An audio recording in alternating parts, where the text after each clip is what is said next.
Oi, gente, bom dia. Tudo bem com vocês? Bom dia, Júlia. Bom dia, William. Vocês estão conseguindo me ouvir bem? É. Ah, que bom. Então tá. Bom, eu sou Ana Júlia, vocês já devem me conhecer. No semestre passado eu fui monitora de Direito Penal e agora eu sou monitora de Direito das Famílias. Eu sou suspeita a falar, mas assim, para mim é a melhor matéria do curso. Eu gosto muito, eu acho que vocês também vão gostar. A nossa conversa de hoje vai ser super rápida, tá? Eu não vou tirar tempo do sábado de vocês. Eu sei que no sabadão todo mundo tá cansado, quer descansar, então a nossa conversa vai ser super rápida, beleza? Se vocês tiverem alguma dúvida, vocês podem me interromper. Só que hoje, como é a primeira monitoria, é mais para apresentar a matéria para vocês, conversarmos um pouquinho sobre, em questão de como ela evoluiu e, e finalizar, tá bom? Hoje vai ser bem rápido. Bom, direito das famílias é um ramo do direito civil e, assim, eu não sei vocês, mas no comecinho eu era aquela aluna que era 100% penal, não gostava de civil, só que quando eu conheci o direito das famílias eu me apaixonei completamente. Para mim, é a melhor matéria, a área mais gostosa do direito. Mas é um ramo do direito civil e o conceito dele também está no Código Civil, a partir do artigo 1511, do 1511 ao 1733, tá? Fica naquela parte especial do Código Civil. O direito das famílias, ele é um direito que busca regular relações, e aí nós estamos falando de relações pessoais, relações patrimoniais, porque mais para frente nós vamos conversar sobre regimes de casamento. Então, busca regular, sim, o patrimônio das pessoas, não só a relação pessoal, não só aquela relação que você tem com o seu pai, que você tem com os seus primos. Nós vamos descobrir, gente, que primo, nem todo mundo que a gente chama de primo é primo, tá? Tem gente que não tem nada a ver. Pode até ser que socialmente aquela pessoa seja um primo, seja um parente seu, mas pro direito, pouquíssimas pessoas verdadeiramente são seus primos, e vocês vão ficar chocados assim como eu fiquei. Mas não busca regular só aquela relação que você tem com a sua família, com os seus parentes, mas também a relação da sua família com os seus bens e a sua relação com os bens que atualmente pertencem, talvez aos pais de vocês, futuramente pode ser que pertença ao cônjuge, e também as relações assistenciais. As relações assistenciais são o quê? É aquela relação entre pessoas que não têm o mesmo sangue, porém formam uma família. Como é o caso de, por exemplo, de um filho adotivo. Ali nós temos uma relação assistencial. A adoção é o maior exemplo, pelo menos que vem agora na minha mente, é o maior exemplo de uma relação assistencial. Você prestar uma, é claro, uma pessoa que está adotando está prestando um auxílio, está cuidando daquela pessoa e por isso uma relação assistencial. Quando eu falar de relação assistencial, então eu estou falando disso, a relação de pessoas que, embora sejam uma família, não tenham o mesmo sangue. Pelo menos aqui no Brasil isso é muito comum. Não se confunde com o direito real ou o direito obrigacional. Eu sei que vocês ainda não têm o direito real, porque eu estou tendo agora o direito real, que é o direito das coisas. Obrigacional, eu acredito que vocês já estejam tendo ou já tiveram, que é aquela obrigação de dar, fazer ou não fazer, mas não se confunde. Na verdade, o direito, na verdade, a gente ouve isso no primeiro ano, né? O direito é a ciência do dever ser. Quando nós olhamos para a realidade, quando nós olhamos para a prática, muita coisa é diferente do que está no papel. Mas o direito é a ciência do dever ser, de como as coisas deveriam ser. Então, quando nós vamos, vocês vão ver que ao longo das aulas, quando nós vamos olhar a parte especial do Código Civil que trata do direito das famílias. Peraí, gente, só um minuto. Aqui, alguém me ligou. Quando nós vamos olhar essa parte, é assim, é uma coisa linda, né? porque é a ciência do dever ser. Só que quando nós vamos olhar para a prática, quando nós pegamos de fato um caso concreto de direito das famílias, é uma coisa triste, né? Porque as pessoas, elas estão muito carentes de afeto. Vocês vão ver que o direito das famílias, ele gira em torno de afeto.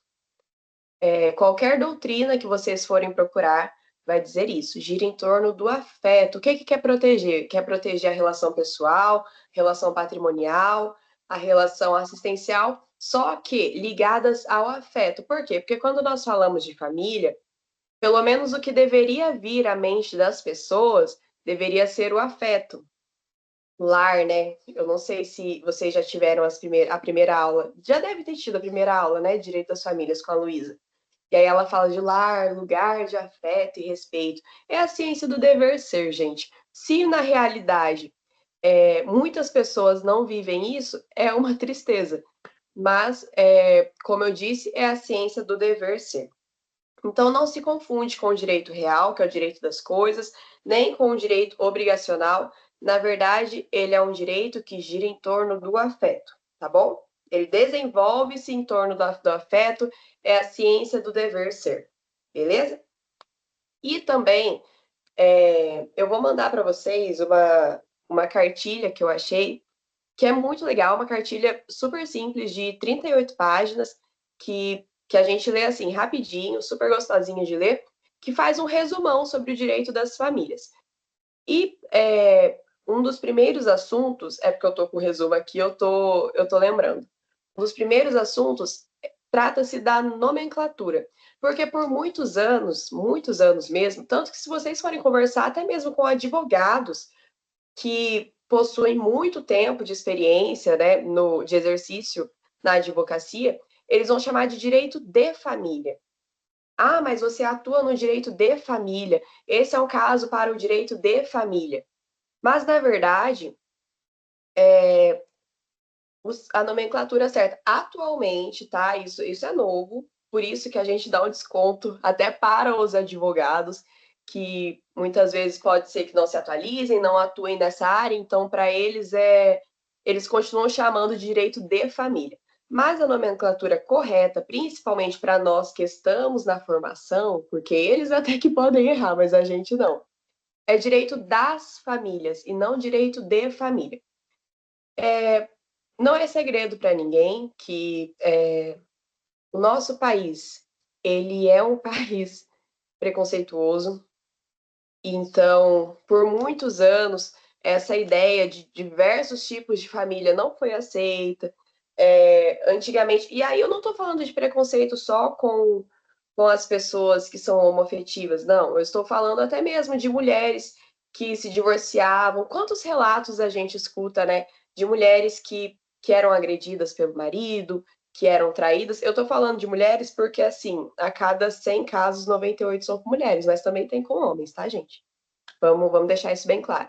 Mas quantos relatos a gente escuta, né, de mulheres que sofriam, viviam tristes no casamento e não se separavam porque tinham medo do que a sociedade ia pensar, porque a sociedade julgava a mulher que era separada.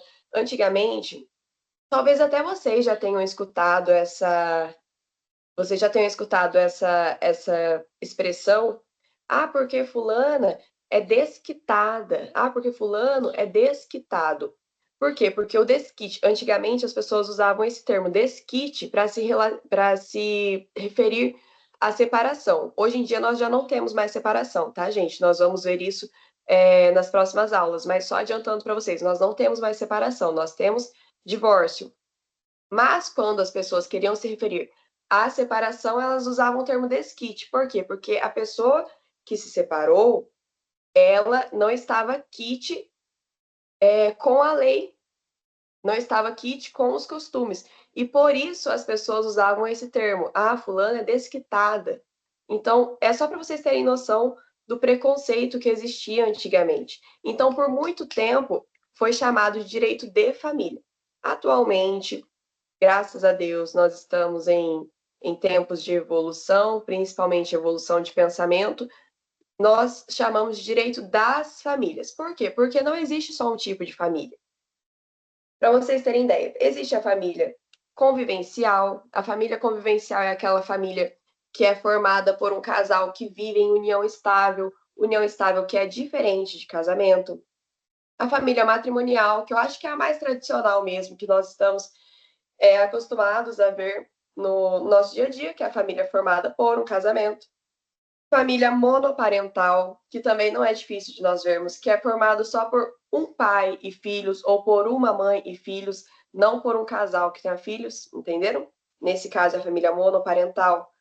Aí nós temos também, tanto na Constituição Federal, aí é o artigo 226 ao 230, e também na lei, na parte especial ali do Código Civil, que vai tratar do direito das famílias.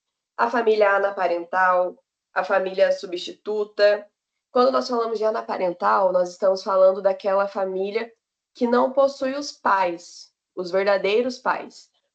Sabe aquela pessoa que é criada talvez por um tio, aquelas crianças que são cuidadas pela avó, por outras pessoas que não são de fato os pais dela. Essa é uma família anaparental.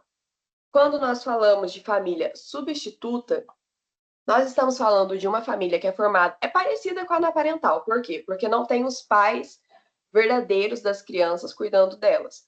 Só que quando nós falamos de família substituta, nós estamos falando de uma pessoa de fora que cuida dessas crianças. Por exemplo, um vizinho que conseguiu a guarda das crianças, entendeu? Uma pessoa de fora daquele núcleo familiar que cuida daquelas crianças. Família homoafetiva, todo mundo sabe o que é, não precisa explicar. Família parental, também a mesma coisa, todo mundo sabe o que é, né? Parental, os pais estão presentes ali. E pluriparental também. Pluriparental também é bem comum de nós vermos no nosso dia a dia, porque sabe aquela família que tem um pai, uma madrasta, uma mãe, um padrasto e os filhos? Essa é uma família pluriparental. Por quê?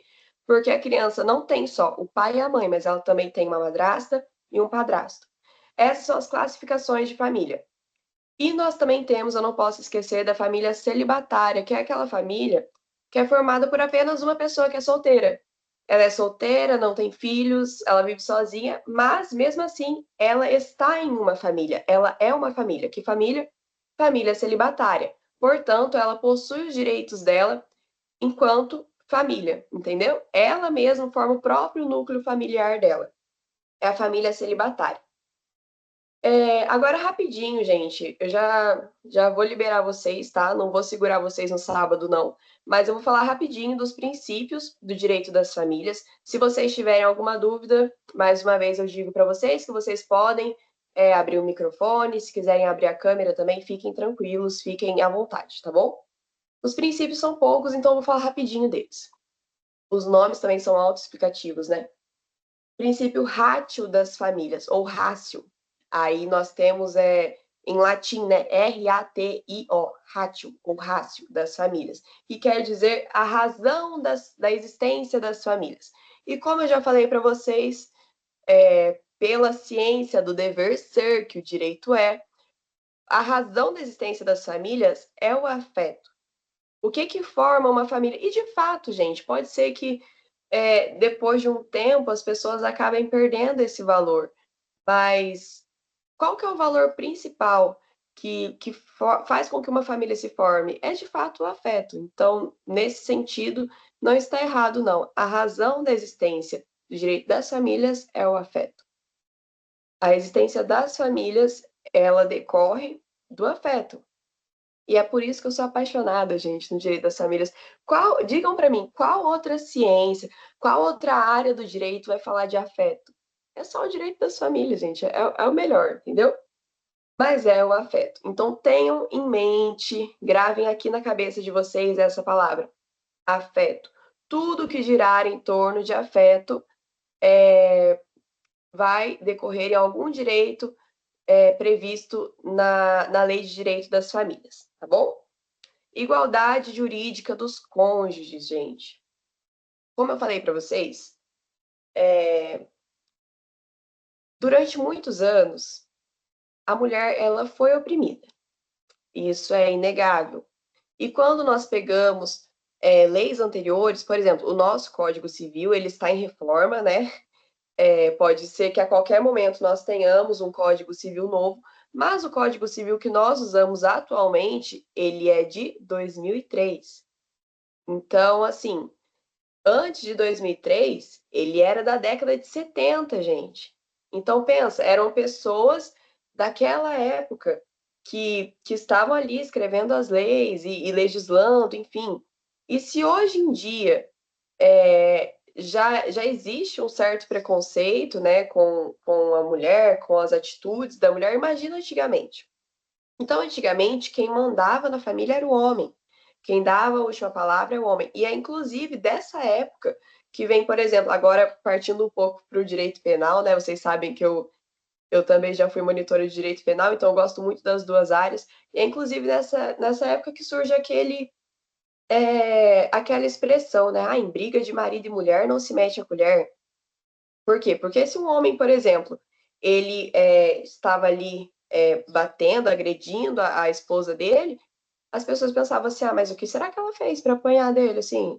Que será que aconteceu, sabe? Não estavam preocupados em proteger, de fato, aquela mulher. Porque quando eu digo de proteger, nesse sentido que eu tô falando, eu também estou falando de proteger a família, gente. Porque vocês imaginam só a criança que cresce vendo a mãe apanhar do pai, ou vendo o pai apanhar da mãe. Existem mulheres que também são agressivas, né? Como é que fica a mente dessa criança? Entendem? Então, de certa forma, o direito das famílias ele se relaciona com o direito penal. E antigamente, por exemplo, se uma mulher queria. Deixa eu ver um exemplo assim que é tosco, mas hoje em dia é muito diferente. Se uma mulher quisesse, por exemplo, viajar, precisava da autorização do marido, sabe? Essa coisa bem atrasada, mas era assim. E hoje, atualmente, nós temos o direito da igualdade jurídica dos cônjuges. Portanto, quem manda na família, quem dá a última palavra, não é o homem, entende? É o casal. Se houver uma divergência muito grande, uma divergência muito forte, quem vai resolver isso vai ser o juiz.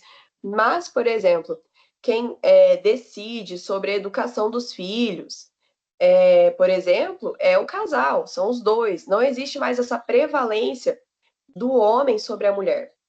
Pelo menos não perante o direito, entendem?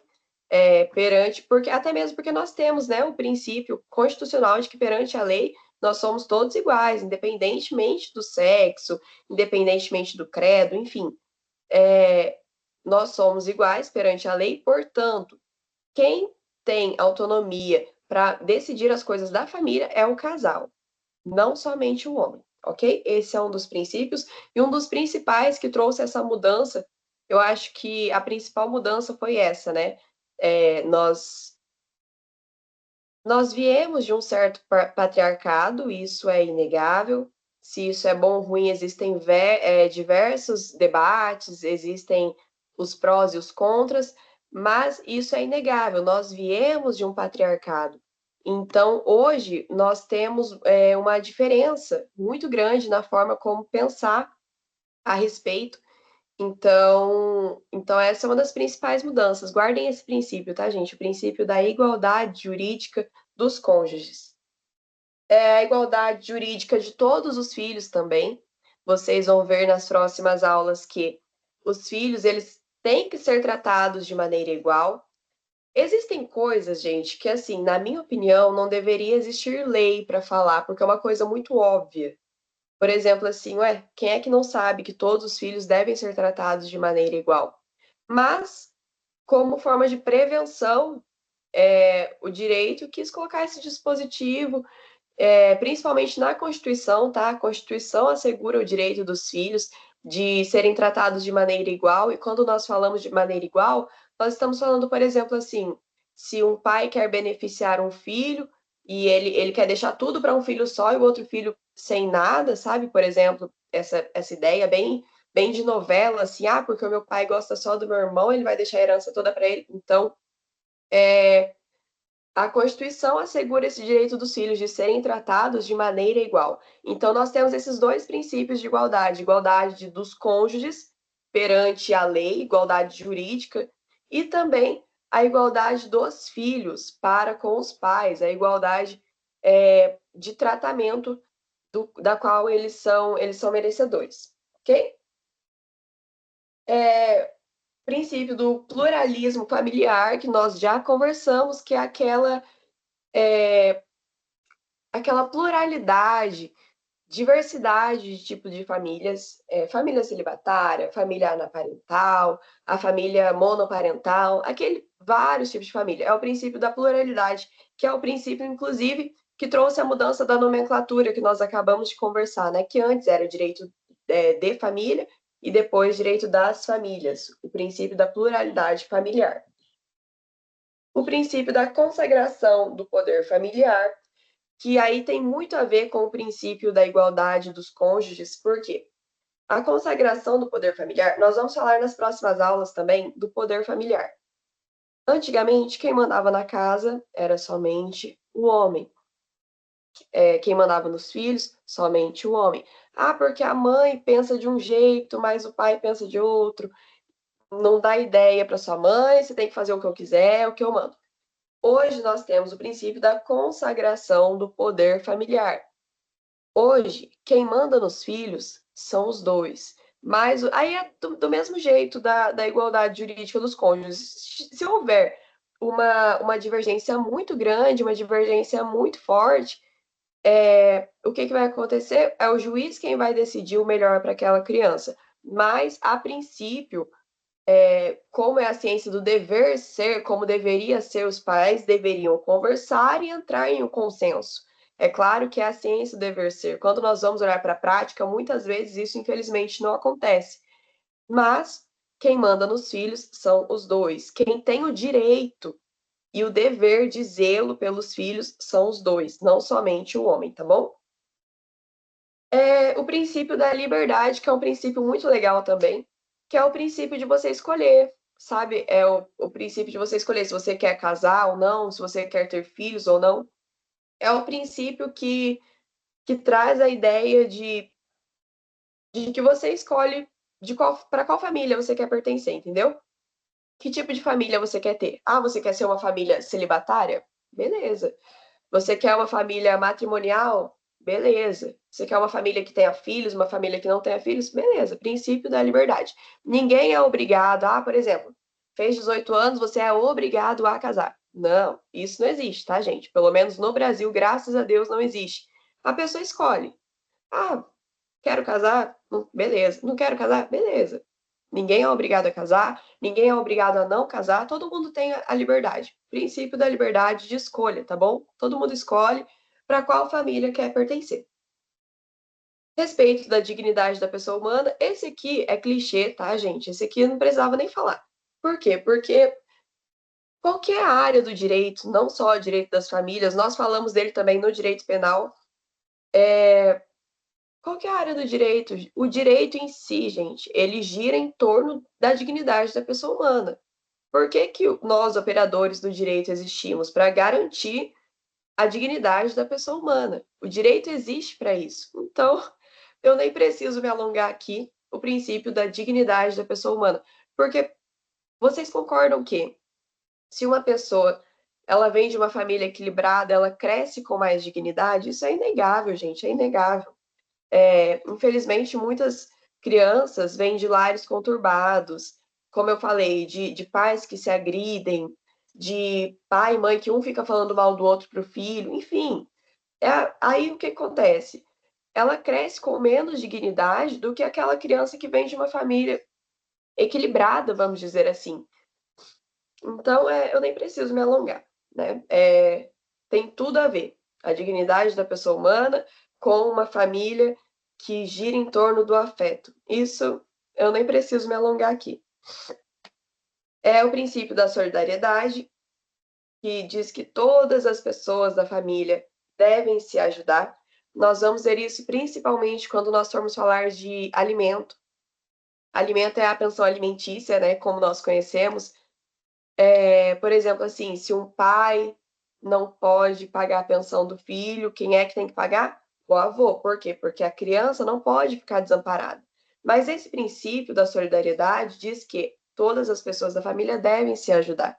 Ah, se uma pessoa ali está passando necessidade, alguém da família que tem condições de ajudar aquela pessoa deve sim ajudar. É claro que, como eu falei, é a ciência do dever ser, é como deveria ser. Na prática, infelizmente, nós não nos deparamos com isso com muita frequência, mas existe esse princípio que fala sobre a solidariedade, o princípio da solidariedade, tá? Se um dia vocês quiserem defender essa ideia de que essa pessoa precisa de uma ajuda por parte dos pais, essa pessoa precisa de uma ajuda por parte, sei lá, do irmão, entendeu? Do tio. Vocês podem usar esse princípio, que é o princípio da solidariedade. É o princípio que defende que todas as pessoas da família devem se ajudar. E o princípio da proteção integral da criança, adolescente e idosos. E aí nós vamos também nos deparar com duas leis específicas, que é o ECA, o Estatuto da Criança e do Adolescente, e também o Estatuto da Pessoa Idosa. Gente, é muito cuidado, tá? Eu não vejo muito sentido nisso, mas o ordenamento jurídico vê, então nós respeitamos. Antigamente era chamado de Estatuto do Idoso. Hoje em dia, se você falar Estatuto do Idoso, sei lá por qual motivo, é ofensivo, tá? É pejorativo, então chama-se Estatuto da Pessoa Idosa. Eu não vi mudança nenhuma nisso, mas o ordenamento jurídico fala, a gente abaixa a cabeça e respeita. Estatuto da Pessoa Idosa, tá? Não Estatuto do Idoso. Então, quando nós falamos da proteção da criança, adolescente e do idoso, nós vamos usar essas duas leis, que é o ECA e também o Estatuto da Pessoa Idosa. Por quê? Porque essas pessoas, elas são mais vulneráveis. Então, elas precisam de proteção. E aí nós vamos nos deparar também com o abandono de incapaz, por exemplo.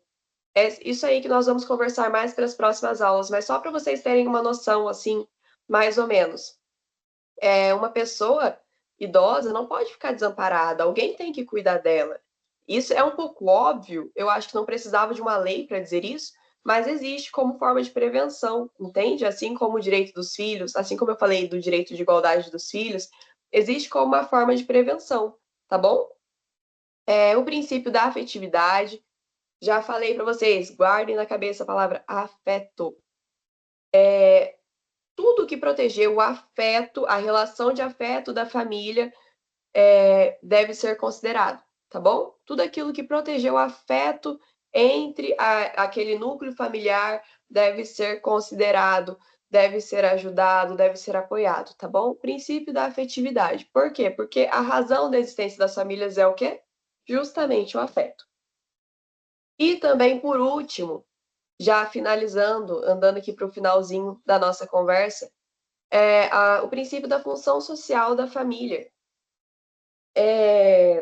Existem princípios constitucionais e regras gerais também, né, do direito, que falam sobre a função social da família. Porque, como eu falei, gente, as gerações, tanto a geração atual como as futuras, elas vêm de onde? Elas vêm de uma família. Então, você pode até perguntar para mim, mas por que que o Estado ele está preocupado com a relação das pessoas na família? Porque, assim, se nós pararmos para pensar, é um ramo do direito privado, tá?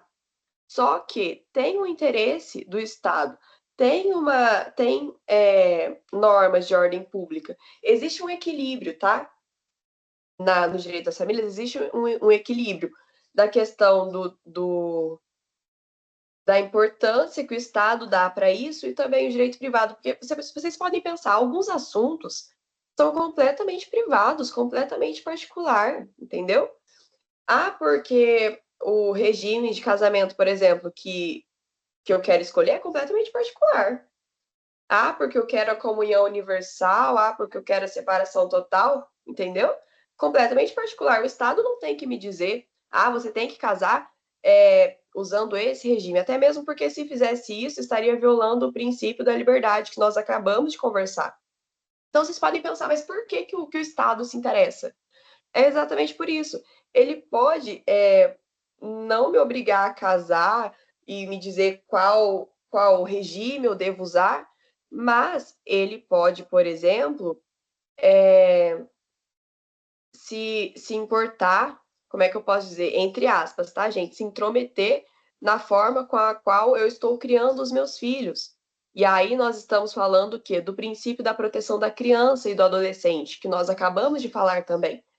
Porque as próximas gerações, elas vêm de famílias.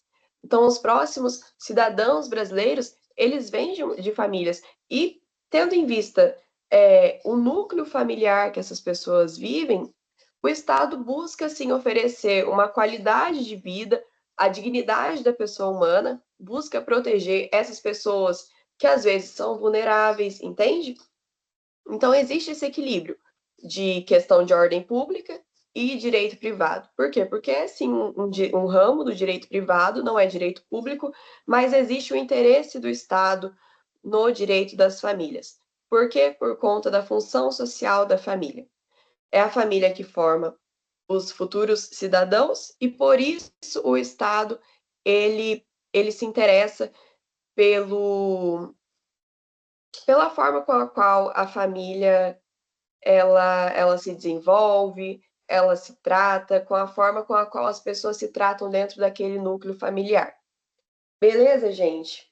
Eu acho que por hoje é só. Eu só quis mesmo dar uma introduzida geral, uma geralzona, um resumão assim do que é o direito das famílias. Falei um pouco dos princípios, por quê? Porque se nós entendemos os princípios, mais para frente, quando nós formos ver de fato as leis, vai ser super fácil. E também em momentos em que a lei é omissa, nós podemos recorrer aos princípios, até mesmo porque vocês já devem ter ouvido na faculdade que os princípios, eles prevalecem sobre as leis. As leis, na verdade, elas existem devido ao quê? Aos princípios. Vocês podem até perceber que se uma lei é criada, mas ela fere algum princípio do direito, essa lei ela é revogada, ela cai por terra. Por quê?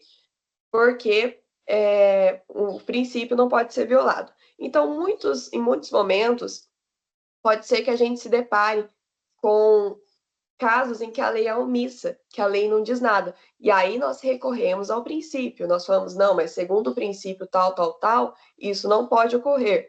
Ou, segundo tal princípio, a pessoa tem esse direito, isso deve ser concedido a essa pessoa, entendem? Então, por isso eu quis apresentar hoje para vocês os princípios e também um geralzão de o que é o direito das famílias, tá bom? Vocês têm alguma dúvida? Eu tenho uma dúvida, mas não é sobre princípios, é que a gente falou sobre na aula também sobre celebração do casamento. Sim. Daí a professora explicou, né, que tem que ter um requerimento e os documentos e depois gera o proclamas. Esses proclamas nada mais são do que os documentos e os requerimentos juntos ou nada a ver? É que ficou meio confuso na minha cabeça. Então, os proclamas é até engraçadinho falar, porque assim, eu acho, eu não sei vocês, mas eu quero me casar um dia. E eu acho que quando eu casar, não vai ter mais essa magia dos proclamas. Por quê? O que que é os proclamas? Antigamente, hoje em dia não tem mais isso, até porque o pessoal não lê mais jornal, né? O pessoal, hoje em dia é tudo muito tecnológico, as pessoas não têm mais aquele costume de ler jornais. E aí, Júlia, antigamente, quando as pessoas marcavam o casamento, saía no jornalzinho da cidade que fulano estava se casando. Então, eu até acho, porque assim, na minha aula, ela levou um exemplar de proclamas para a gente ver. Eu acho que ela vai levar nas de vocês também. Mas o que que são os Ela, proclamas? a gente viu também. Ah, então. Os proclamas é isso. É tipo assim, nós vamos falar disso mais para as próximas aulas também, quando nós formos falar de direito matrimonial. Só que o que que acontece? Se uma pessoa de fora, assim, tem um casal que vai se casar, se uma pessoa de fora, ela ela, por exemplo, assim, ela sabe que o casal vai se casar e ela sabe de uma coisa que pode impedir aquele casamento. Porque existem situações que impedem o casamento, nós vamos ver isso.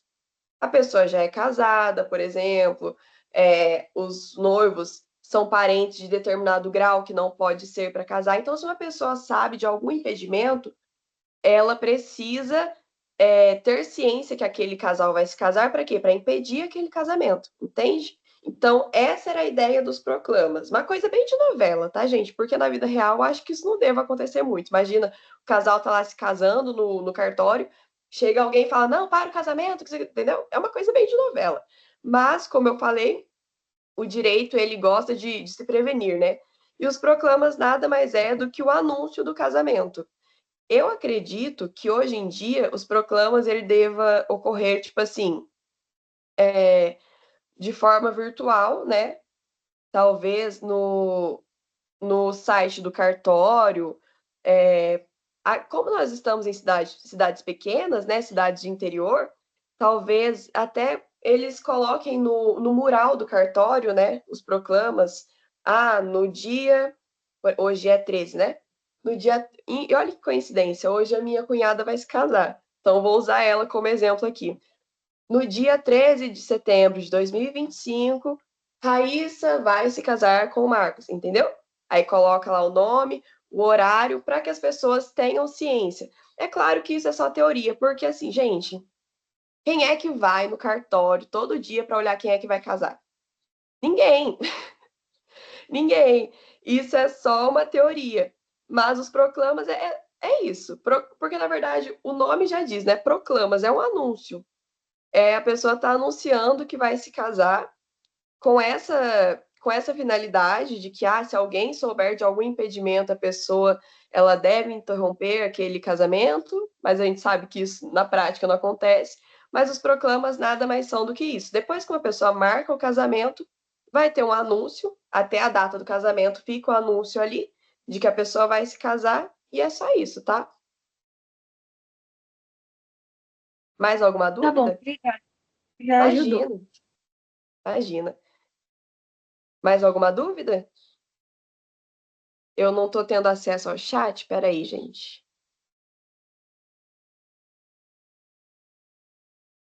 Acho que não, né? Então, eu vou finalizar a aula. Vocês têm o meu contato e a gente se encontra sempre pela faculdade também. Se em determinado momento vocês precisarem de alguma ajuda, tiverem alguma outra dúvida, se vocês quiserem, eu também disponibilizo os meus resumos, tá? Não tenho problema nenhum com isso, é só mandar mensagem que eu disponibilizo. Resumo que eu digo, resumo de caderno, tá? Então, se vocês quiserem, eu mando sem problema nenhum. Então, beijo, gente. Fica com Deus. Obrigada pelo tempinho de vocês. Até semana que vem, se Deus quiser, tá bom? Tenham um bom final de semana. Obrigado Tchau. pela aula. Tchau, tchau. Mais